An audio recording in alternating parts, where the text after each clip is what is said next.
मोहताज होना भी एक बहुत बड़ी तकलीफ़ है। इस पर मेरी बीवी की हरकतें मुझे बहुत अजीब सी लग रही थी। मैंने बड़ी बेबसी से अपनी मुर्दा टांगों को देखा जो चलने फिरने के काबिल ना थी। बड़ी मुश्किल से मैंने व्हील चेयर को अपने बेड के पास किया और अपने हाथों से बेजान टांगों को बेड से नीचे किया और व्हील चेयर पर बैठ गया। इस चीज़ को करते हुए मैं पसीने से तर हो गया। मैं बुरी तरह से हाँफ रहा था। रात के वक्त सामने वाले कमरे से मेरी बीवी के आने वाली आवाज़ों ने मेरे होश उड़ा दिए। वे रोज़ मुझे दवाई खिलाकर मेरे कमरे से निकलकर सामने कमरे में जाकर दरवाज़ा बंद कर लेती थी। रात की खामोशी ने मुझे अपनी बीवी की अजीबो-गरीब सी आवाज़ें आती थी जिसे सुनकर मेरा कलेजा फटने लगता था। रात भर मैं सुकून से सो नहीं पाता था। फिर वह दरवाज़ा सुबह ही खुलता था और जब मेरी बीवी कमरे से बाहर आती, चेहरे पर झूठी मुस्कुराहट होती थी। इसका हसीन रूप इस वक्त और भी जगमगा रहा होता। इसके गीले बाल मेरी जान निकालने लगते। जब मैं पूछता कि तुम रात को मेरे साथ क्यों नहीं सोती, उठकर क्यों चली जाती हो, तो वह मुंह से कोई जवाब नहीं देती, बस हल्के से मुस्कुराती और मेरी बेजान पाँव को देखने लगती, जैसे मुझसे कह रही हो कि तुम एक अपाहिज मर्द मुझे दे ही क्या सकते हो। वह मुझसे मुंह से कुछ नहीं कहती थी और इसकी चुप्पी मुझे अंदर ही अंदर खाने लगी थी। पूरा दिन वे मेरा ख्याल रखती थी, मुझे खाना भी अपने हाथ से खिलाती थी, लेकिन रात को वह खूबसूरत कपड़े पहनती, खूब तैयार होती और अपने कमरे में जाकर दरवाज़ा बंद कर देती। वे रात भर जो तकलीफ़ मुझे दे रही थी वो मेरे लिए रूह को तड़पाने वाली थी। एक बार मैंने खाना खाते हुए इसका हाथ पकड़ लिया और इसे कहने लगा कि पलक, तुम रात में मेरे पास रहोगी, मुझे छोड़कर कहीं नहीं जाओगी। तुम जानती हो कि मैं तुमसे कितना मोहब्बत करता हूँ। बहुत जल्द मैं अपने पैरों पर खड़ा हो जाऊँगा, चलने लगूँगा। मेरी आंखें बेबसी और नमी से भीगी हुई थी। वह मेरी बेबसी की आखिरी हद थी। जो तकलीफ़ मैं कई रातों से सह रहा था वह अब मुझसे बर्दाश्त नहीं हो रही थी। मैं क्या, कोई भी मर्द ये सब बर्दाश्त नहीं कर सकता था। इसने झटके से अपना हाथ मेरे हाथ से छुड़वाया, फिर खाना उठाकर मेरे पास ले गई। मैं व्हील चेयर चलाता हुआ कमरे से बाहर निकल गया। वे किचन में थी, खाने के बर्तन धो रही थी। मैं इसके पीछे आ गया। मैंने कहा, डॉक्टर बहुत यकीन से कह रहे थे कि मैं चलने लगूंगा और फिर हम दोनों दोबारा से। मेरी बात पर कांच का गिलास जोर से पलक ने ज़मीन पर पटका, फिर गुस्से से मेरी व्हील चेयर पकड़ी और मुझे गैलरी में ले आई। 8वीं मंजिल से नीचे देखते हुए भी डर सा महसूस होता था। कहने लगी, मुझे तुम यूँ मोहताज ही अच्छे लगते हो, समझे। अगर तुमने अपनी ठीक होने की बात की तो यहाँ से नीचे फेंक दूंगी तुम्हें। रब न करे तुम ठीक हो, ऐसे ही रहो बेबस और मोहताज। वह बड़े गुस्से से मुझसे कह रही थी। गैलरी की दीवारें ज्यादा ऊंची नहीं थी जिस कदर वह मुझे आगे कर चुकी थी। नीचे का मंजर देखकर मेरी जान निकली। इसकी आंखें इस वक्त न जाने किस जज्बे के तहत लाल थी। वह गुस्से से लंबे लंबे सांस भर रही थी। फिर मेरी व्हील चेयर पीछे कर दी, मुझे मेरे कमरे में ले आई, मुझे बेड पर सहारा देकर लेटा दिया और दवाई खिलाकर मेरे कमरे का दरवाज़ा पूरा खोलकर सामने कमरे में चली गई। जोर से इस दरवाजे को बंद कर दिया। जिस कमरे में वह रहने लगी थी इसका एक दरवाज़ा पीछे की तरफ भी खुलता था। जिस तरह की आवाज़ इसके कमरे से आती थी वह सुनकर मैं लम्हा लम्हा मौत का मज़ा चख रहा था। मुझे अपनी बेजान टांगों पर गुस्सा आने लगा। मैंने बेबसी से अपनी टांगों पर मुक्के मारने शुरू कर दिए। अगर मैं ठीक होता तो जान से मार डालता इस आदमी को जिसके साथ मेरी बीवी हंस हंस कर बातें कर रही थी इस बंद कमरे में और ना जाने क्या क्या कर रही थी। लेकिन मैं बेबस और मजबूर था। एक बार मैंने ठान ली कि मैं आज इस आदमी को छोड़ूंगा नहीं, इसलिए बड़ी मुश्किल से मैं चेयर पर बैठा और साइड टेबल से पिस्तौल निकाली और कमरे से बाहर निकल गया। सामने कमरे से अब भी हंसने की और बातें करने की आवाज़ आ रही थी। मैंने कमरे की हॉल से झाँक कर देखा। जो मंजर मैंने देखा मेरे होश उड़ गए। मैंने गुस्से से दरवाज़ा पीटना शुरू कर दिया। जैसे ही दरवाज़ा खुला सामने खड़े आदमी को देखकर मेरे होश उड़ गए। मेरे हाथ में पकड़ी बंदूक नीचे गिर गई क्योंकि सामने मेरा ही वह अपना बहुत खूबसूरत हुस्न लिए मेरे सामने बैठी थी, मुझे उलझी हुई नज़रों से देख रही थी। मैंने अपने मुंह से सिगरेट का लंबा सा कश लेकर धुआं उड़ाते हुए कहा कि मिस पलक, मेरी तरफ से कोई ज़ोर ज़बरदस्ती नहीं है, आप अपने फैसले में आज़ाद हैं। एक तरफ 20 लाख का चेक था और दूसरी तरफ शादी। मैंने इस हसीन लड़की के चेहरे की बेबसी को देखा और मन ही मन में मुस्कुराया था। इसकी नज़रें कभी 20 लाख के चेक पर जाकर टिक जाती जिसकी इस वक्त इसे बहुत ज़्यादा ज़रूरत थी, तो कभी शादी पर औरत अगर हसीन हो, इस पर बेबस और मजबूर भी हो, तो उसकी बेबसी से खेलने में और भी मज़ा आता है। इसलिए मैं जिस कदर पलक की बेबसी से मज़ा उठा सकता था, इसकी आंखों में झिलमिलाते आंसू मेरे अंदर के मर्द को सुकून दे रहे थे। एक खुददार लड़की के लिए शायद ये फैसला करना बहुत मुश्किल था, जिसमें मैंने पलक को उलझा दिया था। इसका बाप इस वक्त अस्पताल के आईसीयू में जिंदगी और मौत की जंग लड़ रहा था और बेबस आंखों में आंसू लिए मेरे सामने बैठी थी। इस वक्त इसकी रोई रोई गुलाबी आंखें मेरा चैन चुरा रही थी। फिर उसने कांपते हाथों से शादी के पेपर्स पर साइन किए थे। मेरे चेहरे पर भरपूर मुस्कुराहट सी छा गई। मैंने समझा कि मैंने फिर एक नाजुक कली को खरीद लिया। इसे भी 4 दिन अपने कमरे की जीनत बनाऊंगा और फिर किसी फालतू चीज़ की तरह से फेंक दूंगा।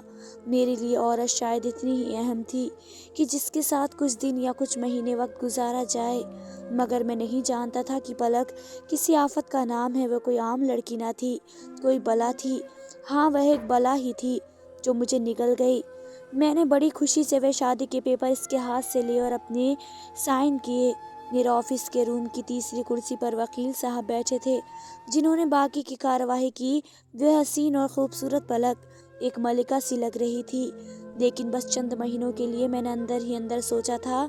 पलक अपने आंसू पोंछ रही थी। इसने वह चेक उठाया और मेरे ऑफिस से बाहर जाने लगी। लेकिन मेरी पुकार पर इसके कदम रुक गए। मैंने कहा, पलक, ये चेक मेरा ड्राइवर अस्पताल पहुंचा देगा। तुम मेरे साथ मेरे फ्लैट में चलोगी।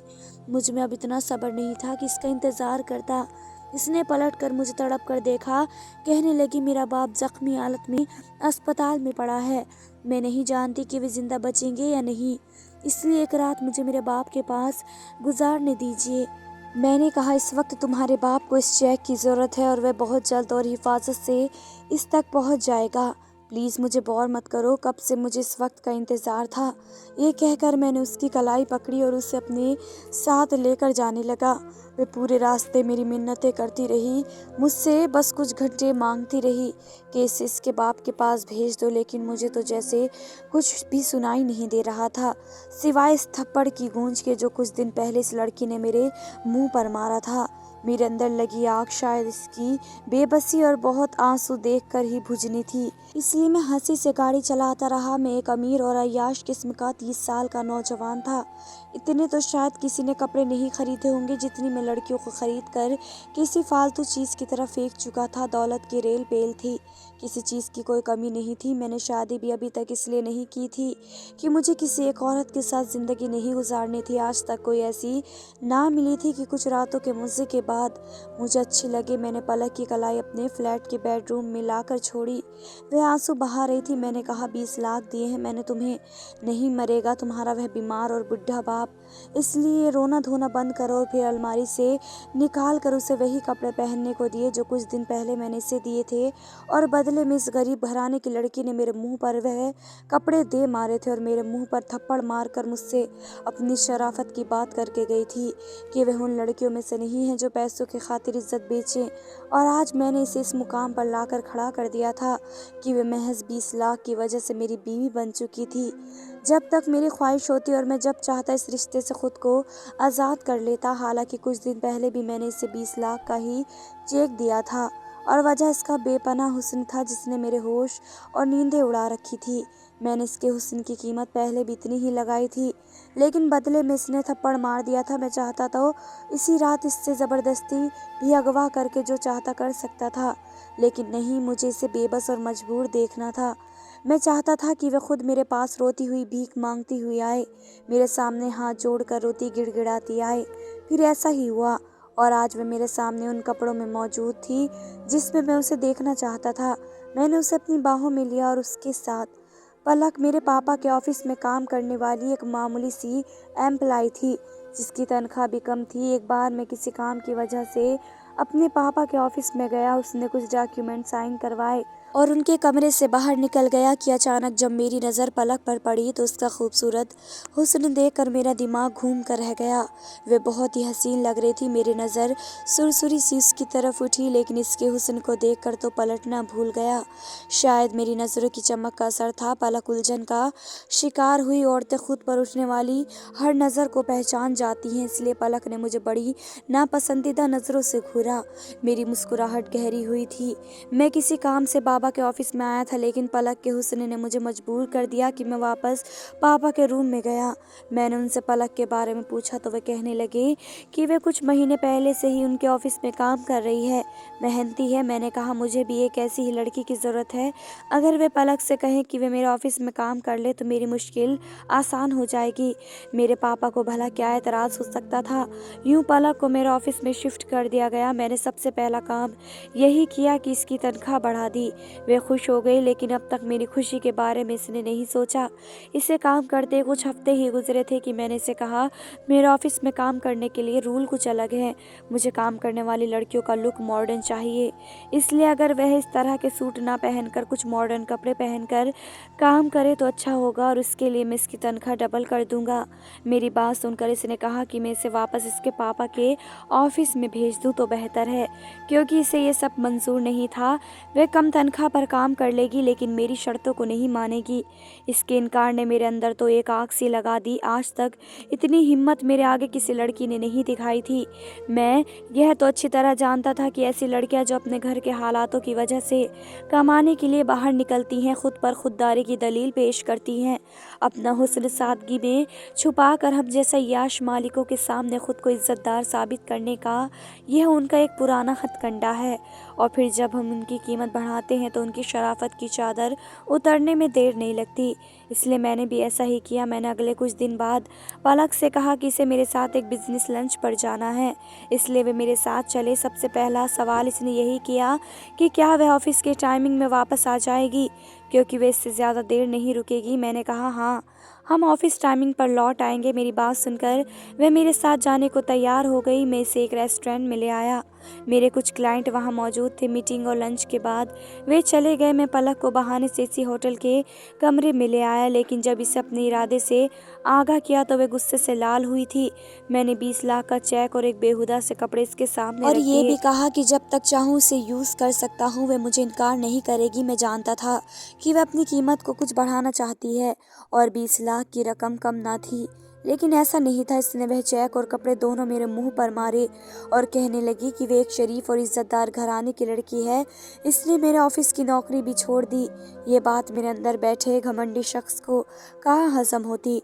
इसलिए सबसे पहले मैंने अपने पापा से पलक की बुराई की और कहा कि वह भी इसे नौकरी पर ना रखे। मेरे पापा ने मेरी बात मान ली और पलक को दोबारा नौकरी पर नहीं रखा। इसके बाद मैंने इसके बाप का एक्सीडेंट करवा दिया, इसे ज़िंदगी और मौत के बीच पहुंचा दिया। और अब जब वह मेरे पास मदद के लिए आई तो मैंने इसे साफ कह दिया कि मिस पलक, अगर आप चाहती हैं कि मैं आपकी कुछ मदद करूं तो अपनी शराफत और इज्जत को मेरे ऑफिस से बाहर रख कर आइएगा। कहने लगी इसे मेरी शर्त मंजूर है, लेकिन वह मुझसे शादी करेगी, चाहे मैं उसे एक रात के बाद ही क्यों न छोड़ दूं, लेकिन बिना शादी वे मेरे साथ कहीं नहीं जाएगी। इसकी बात मेरे लिए एक एडवांटेज थी। मैं शैतानी हंसी हंसा और एक वकील को अपने ऑफिस में बुला लिया। बहरहाल ये शादी पलक के लिए शायद शादी थी, लेकिन मेरे नज़दीक इसकी कोई अहमियत ना थी। वे मेरे लिए सिर्फ कुछ दिन या महीने की अय्याशी का सामान था। आज वह लड़की पूरी मेरी थी। मेरे ही फ्लैट के कमरे में मेरे बेड पर बैठी बेबसी से आंसू बहा रही थी। इसकी अकड़ मैंने चंद दिन में ख़त्म कर दी थी। मेरे अंदर का शख्स अपनी बात इस कमज़ोर लड़की से मनवा कर अंदर से बड़ा बेफिक्र हो चुका था। इस लड़की का बाप तड़प तड़प कर अस्पताल में से पुकारता पुकारता दम तोड़ चुका था। वह अगले दिन अस्पताल पहुंची तो बाप के मुर्दा वजूद को देखकर रोने लगी, लेकिन मुझे इस बात से कोई फ़र्क नहीं पड़ता था। इस लड़की के बाबा के अलावा इसका और कोई न था। कुछ दिन वह अपने बाबा का सोग ही मनाती रही, लेकिन मेरे अंदर न जाने क्यों इस लड़की की तलब बढ़ने लगी थी। हालांकि मेरा बदला पूरा हो चुका था। मैं इसे बीवी बनाकर रखना नहीं चाहता था, लेकिन शायद इसके हुस्न का भूत मेरे सर से कभी उतरा नहीं था, इसलिए इसके घर से इसे वापस अपने फ्लैट में ले आया। इस बार इसकी आंखों में मेरे लिए नफरत थी, लेकिन मुझे कहाँ किसी बात की परवाह थी।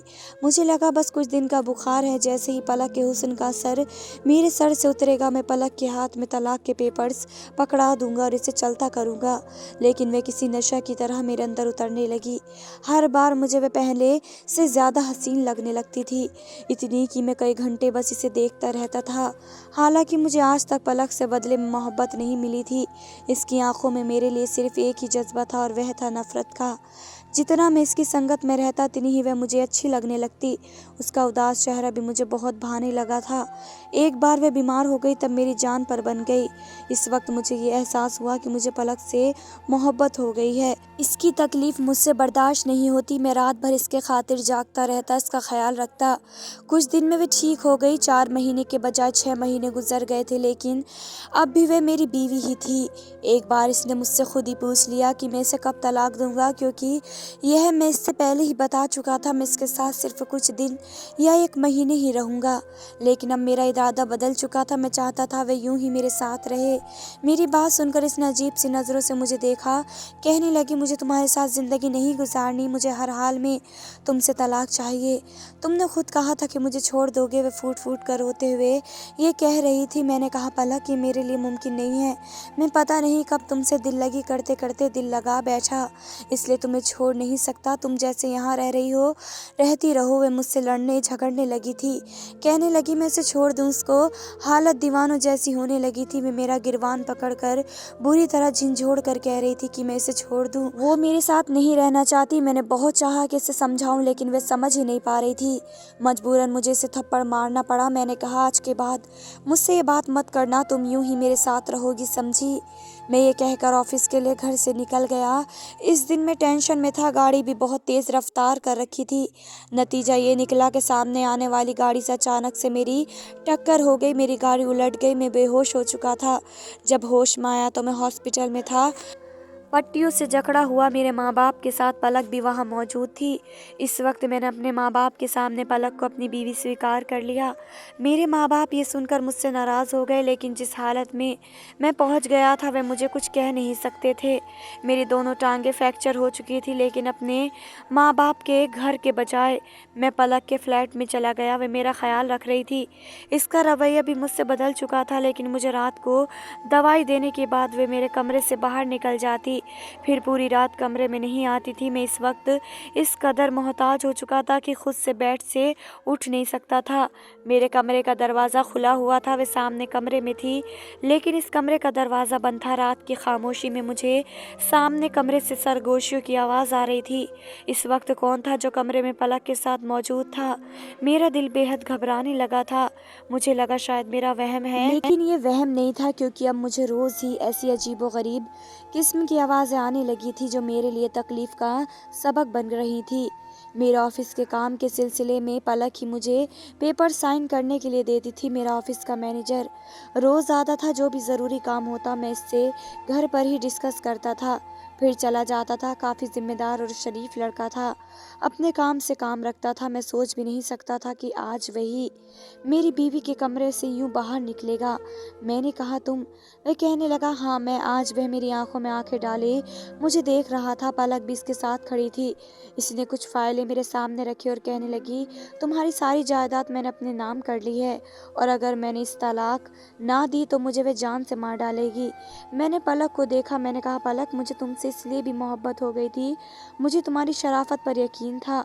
मैं कुछ भी सोच सकता था, लेकिन तुम्हारे लिए मैं ये नहीं सोच सकता था कि तुम किसी के साथ ऐसा घिनौना पाप भी कर सकती हो, क्योंकि पाप का रिश्ता तो मैंने भी तुमसे कायम करना चाहा और बदले में तुम्हें लाखों देने चाहे, लेकिन तुमने अपनी शराफत को अहमियत दी। तो फिर आज ऐसा क्यों? मुझे अपनी जायदाद के छिन जाने का अफसोस नहीं है, बस तुम्हारे बदल जाने का दुख है। बेहतर है कि तुम मेरी जान ले लो, मैं तुम्हें तलाक नहीं दे सकता। मैंने ज़मीन पर गिरी पिस्तौल हाथ में ली और कांपते हाथों से उसे थमा दी। वो रोने लगी। वह मैनेजर कहने लगा कि पलक मेरी बहन है।